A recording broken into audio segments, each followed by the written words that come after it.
सब बढ़िया हो गए। एक और वीडियो लेके आया हूँ।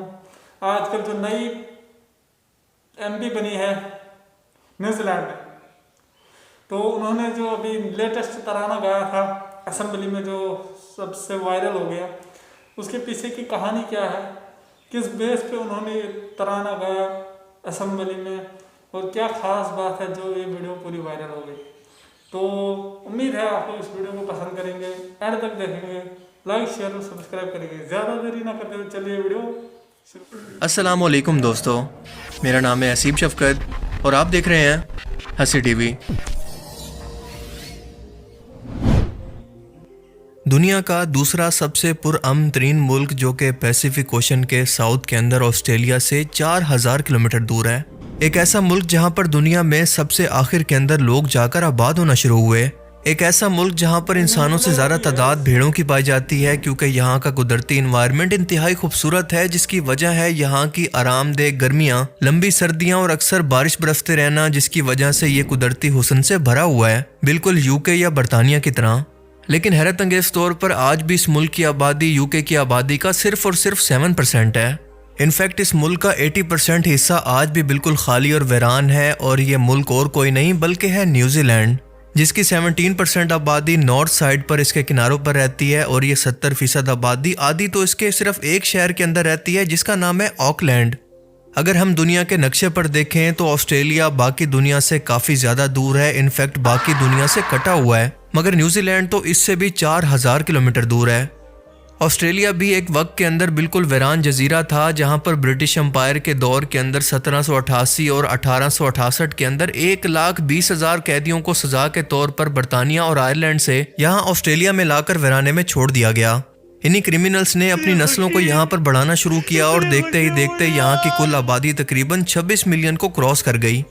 ऑस्ट्रेलिया में बेशक आज एक डेमोक्रेटिक हुकूमत मौजूद है, मगर आज भी इसे वही बादशाह कंट्रोल करता है जो कि बरतानिया का बादशाह होता है। पर सबसे अहम सवाल यह है कि ऑस्ट्रेलिया से भी इस कदर दूर आखिर इंसान पहुंचे कैसे, और अब तक न्यूजीलैंड के इस कदर बड़े हिस्से के खाली होने के पीछे आखिरकार वजूहात क्या हैं। इसे समझने से पहले हमें इसकी तारीख के अंदर बहुत पीछे जाना पड़ेगा, और न्यूजीलैंड की अगर खुद की तारीख को देखें तो इनकी ऑफिशियल वेबसाइट पर जो कुछ मौजूद है, इसके मुताबिक यहाँ पर एक टाइम के अंदर जंगली कबीले के लोग, जिन्हें माओरी कहते हैं, यहाँ पर मौजूद थे। ये लोग पोलिनेशियन आइलैंड से तकरीबन 1320 से 1325 के अंदर हिजरत करके यहाँ पर आबाद हुए थे, जिसे आप मैप पर देख सकते हैं। अगर आज मैप पर हम पोलिनेशियन आइलैंड से करीब तरीन इलाके को तलाश करें तो ये गालबन मैक्सिको, अमेरिका या साउथ अमेरिका यानी ब्राज़ील या अर्जेंटीना वगैरह या चिली जैसे इलाकों से यहाँ पर पहुँचे होंगे। आज भी माओरी कबीले के लोगों की नस्लें न्यूजीलैंड के अंदर मौजूद हैं, और कुछ ही दिन पहले न्यूजीलैंड की पार्लियामेंट की यंगेस्ट मिनिस्टर ने अपने माओरी कबीले का तराना गाकर पूरी दुनिया को अपनी जानिब मुतवज्जे कर लिया, और ये वीडियो पूरी दुनिया के अंदर मशहूर हो गई।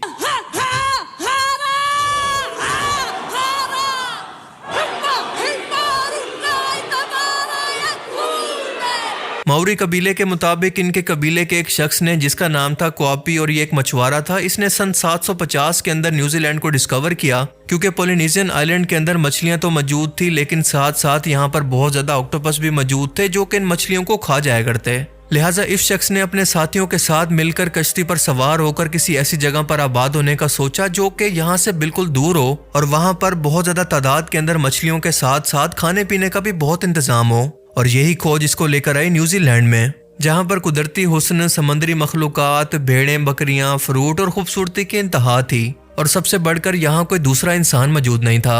आहिस्ता आहिस्ता माओरी लोग यहाँ पर आकर आबाद होने लगे, और 17वीं सदी तक माओरी लोग यहाँ पर अमन से रहने लगे। ना कोई इनके दरमियान जंग हुई और ना कोई बॉर्डर बनाए गए। फिर इसके बाद एक ऐसा टाइम आया जब दुनिया भर के अंदर अपनी ताकत को बढ़ाने के लिए मुख्तलिफ अंपायर्स बनने लगे, और एक दूसरे से मुकाबले होने लगे कि किसकी सल्तनत ज्यादा बड़ी होगी। लिहाजा वेस्ट के लोगों ने यहाँ का रुख करना शुरू किया, और सबसे पहले एक डच एक्सप्लोरर एबल तिस्मा 1642 के अंदर यहाँ पर पहुंचा, और इसने यहाँ पर घुसने की कोशिश की, लेकिन माओरी लोगों ने इनसे जंग करके इन्हें यहाँ से भगा दिया।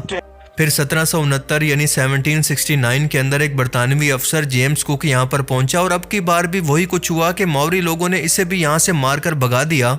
लेकिन इस शख्स ने अपना तमाम सफरनामा और न्यूजीलैंड का नक्शा और इसकी लोकेशन तैयार करके पूरी दुनिया को दिखा दी, जिसके बाद फिर क्या होना था कि एक एक करके यूरोपीय लोग यहाँ पर लगातार आना शुरू हो गए, और 18वीं सदी के आते आते इन लोगों ने मावरी लोगों को इसी धोखे के अंदर फंसाया जैसे हिंदुस्तान को फंसाया था, यानी ट्रेड, प्रॉफिट या बिजनेस का लालच देकर। ब्रिटिशर्स ने यहाँ पर अपनी पोर्ट्स बनाना शुरू कर दी और सिर्फ 100 साल के बाद बरतानिया ने इस पूरे मुल्क पर अपना कब्जा और कंट्रोल हासिल कर लिया जैसा कि एक्सपेक्टेड था। मावरी और ब्रिटिशर्स के दरमियान एक मुआहदा हुआ जिसे ट्रीटी ऑफ वाइटांगी कहते हैं और इसके मुताबिक अब न्यूजीलैंड यूरोप और बरतानिया का बाकायदा तौर पर हिस्सा बन गया। इस टाइम में मावरी लोगों की आबादी 2 लाख के करीब थी, जो कि अगले सिर्फ 100 सालों के अंदर 40,000 ही बाकी रह गई। लेकिन ऐसा क्यों हुआ, इसकी 2 वजूहात थी। एक तो मावरी जो कि बाकी दुनिया से कट कर कई सौ सालों से कुदरती माहौल के अंदर रह रहे थे, बीमारियों के आदी नहीं थे। जब यूरोपियन लोग यहाँ पर आने लगे तो नई नई बीमारियां भी अपने साथ लेकर आए, जो कि इन लोगों के लिए तो कोई आम सी बीमारी थी। लेकिन मावरी लोग क्योंकि इस बीमारी से लड़ने की इम्यूनिटी नहीं रखते थे, लिहाजा एक एक करके बीमार पड़ने लगे और इनकी आबादी मुसलसल कम होने लगी। दूसरी वजह यह थी कि 19वीं सदी के अंदर न्यूजीलैंड, जो कि अब तक एक पुरअमन तरीन जगह थी, पहली बार एक मैदान जंग बन गया। ब्रिटिश हुकूमत और मावरी के दरमियान जो मुआहदा वाइटांगी हुआ था, इसे यहाँ के लोगों ने मानने से इनकार कर दिया क्योंकि इनका कहना था कि ये लोग एक एक करके इनके इलाकों पर कब्जा कर रहे हैं। इस मुआहदे के सिर्फ 5 साल के बाद ये झगड़े ब्रिटिश और मावरी के दरमियान शुरू हुए, जो कि 40 साल तक जारी रहे। इन झगड़ों के अंदर कई हजार मावरी मारे गए क्योंकि जाहिर है कि जिसके हाथ के अंदर बंदूक थी, इससे तीर कमान वाले लोग भला कैसे मुकाबला कर सकते थे। आखिरकार 1881 के अंदर जाकर ये जंग खत्म हुई क्योंकि तब तक मावरी के तमाम बड़े सरदार और इस बगावत के मास्टरमाइंड मारे गए और ये मूवमेंट क्रश हो गई। पर इस मूवमेंट के बाद बरतानिया ये बात समझ गया था कि लोकल लोगों को एतमाद में लिए बगैर इस जगह पर हुकूमत करना बिल्कुल नामुमकिन सी बात है। लिहाजा अब की बार ब्रिटिशर्स ने हर बड़े डेवलपमेंट प्रोजेक्ट्स के अंदर और हुकूमती ओहदों के अंदर मावरी लोगों को शामिल करने का फैसला किया और ऑस्ट्रेलिया की तरह इसे भी एक डेमोक्रेटिक हुकूमत बनने का मौका मिला। यूं न्यूजीलैंड एक ब्रिटिश कॉलोनी तो ना रहा, यहाँ पर बादशाहत खत्म हो गई, लेकिन इसका हेड ऑफ स्टेट आज भी बरतानिया का बादशाह या मलका ही होती है। और यूं ब्रिटिश राज खत्म होने के बाद न्यूजीलैंड एक बार फिर से दुनिया का दूसरा पुरअमन तरीन मुल्क बन गया। पर हमारा सवाल अभी भी वहीं बाकी है कि न्यूजीलैंड का 80% हिस्सा आज भी बिल्कुल खाली क्यों है? यहाँ के मोस्टली सभी लोग आखिर नॉर्थ साइड पर ही क्यों रहते हैं? जवाब है इस मुल्क की डाइवर्स नेचर। इस मुल्क के साउथ के अंदर बड़े बड़े पहाड़, वादियाँ और झीलें मौजूद हैं और ये जगह इतनी नाहमवार है कि यहाँ पर रोड, बिल्डिंग, इंफ्रास्ट्रक्चर कुछ भी बनाना मुमकिन नहीं। ईस्ट साइड की ज़मीन बहुत ही खुश्क और बंजर है, जहाँ पर फसलें और जानवरों की अफजाइश मुमकिन नहीं है और इसीलिए तकरीबन सब की सब आबादी नॉर्थ को शिफ्ट हो गई है। आज भी न्यूजीलैंड की 17% आबादी लोकल मावरी लोगों पर मुश्तमिल है और मावरी इंग्लिश की तरह यहाँ की दूसरी ऑफिशियल लैंग्वेज भी है। न्यूजीलैंड की आबादी आज भी इंतहाई कम है। दूसरी जंग अजीम के बाद इसके इमिग्रेशन प्रोसेस के अंदर बहुत ज़्यादा नरमियाँ भी की गई क्योंकि इससे पहले इस मुल्क के अंदर सिर्फ गोरे या यूरोपियन लोग ही आ सकते थे और इसीलिए 1950 तक इसकी आबादी एक ही जगह पर रुकी रही। लेकिन इसके बाद नई पॉलिसी से अब पूरी दुनिया के लोगों को यहाँ पर आने की इजाज़त मिल गई, जिसके बाद एशिया से खसूसन चाइना, फिलीपींस और इंडिया के लोगों ने यहाँ पर आकर आबाद होना शुरू किया, जो कि आबादी बढ़ाने के अंदर काफ़ी एक्सपर्ट हैं। सो देखते ही देखते ये आबादी एक बार फिर से बढ़ने लगी और आज भी न्यूजीलैंड की आबादी का 27% लोग इमिग्रेंट हैं जो कि यहाँ पर पैदा ही नहीं हुए थे। ये लोग ज़्यादातर न्यूजीलैंड और इसके आसपास के इलाकों के अंदर रहते हैं और इस शहर के अंदर आबादी बढ़ने से महंगाई भी बढ़ गई है क्योंकि लोग यहाँ पर ज़्यादा हैं और चीज़ों की सप्लाई कम।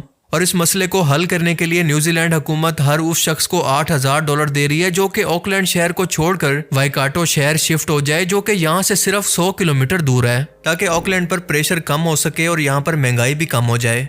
आज न्यूजीलैंड की तमाम एग्रीकल्चर इंडस्ट्री जानवरों के गोश्त की सप्लाई पर डिपेंड करती है और नॉर्थ के अंदर क्योंकि मौसम इंतहाई ज़बरदस्त है, लिहाजा सब्ज घास और खुले मैदानों के अंदर भेड़ों और गाय की बेतहाशा आबादी बढ़ती रहती है। यहाँ तक कि न्यूजीलैंड की आबादी से भी ज़्यादा यानी 30 मिलियन तो यहाँ पर भेड़ें और बकरियाँ मौजूद हैं। 2019 में न्यूजीलैंड ने $46 बिलियन तो सिर्फ इस गोश्त की एक्सपोर्ट से कमाए थे। जैसे ऑस्ट्रेलिया का नाम ज़ेन के अंदर ही आपको कैंगरू याद आते हैं, बिल्कुल इसी तरह से न्यूजीलैंड के अंदर कीवी परिंदा मौजूद है जो कि दुनिया के अंदर कहीं और नहीं पाया जाता। मज़े की बात यह है कि कीवी वर्ड यहाँ पर 3 मानों के अंदर इस्तेमाल होता है। एक तो ऐसे शख्स के लिए जो कि न्यूजीलैंड के अंदर पैदा हुआ हो, एक कीवी फ्रूट और तीसरा कीवी है ये परिंदा। न्यूजीलैंड के ईस्ट के अंदर एक टाउन मौजूद है जिसको ये रिकॉर्ड हासिल है कि इसका नाम दुनिया के सबसे बड़े नामों में से एक है। और ये नाम पढ़ते कैसे हैं ये मैं तो नहीं पढ़ सकता, आप कोशिश करके देख लें। तो ये तो थी न्यूजीलैंड की हिस्ट्री से मुतल्लिक कुछ ऐसी इन्फॉर्मेशन जो कि शायद आप आज से पहले नहीं जानते होंगे। अगर आपको इस वीडियो से कुछ नया जानने को मिला तो इस वीडियो को जरूर लाइक कीजिए और मजीद इस तरह की वीडियोस को देखने के लिए चैनल को सब्सक्राइब करा भाईजान, भाईजान इस चैनल को सब्सक्राइब करा। अब मैं मिलूंगा आपसे एक ऐसी ही नई इंटरेस्टिंग वीडियो में, तब तक के लिए अपना बहुत सा ख्याल रखिएगा। Thanks for watching this video. अल्लाह हाफिज। बहुत मजा होगा। इंफॉर्मेटिव वीडियोस के लिए हमारे चैनल को सब्सक्राइब करें। ज़्यादा ना बोलते हुए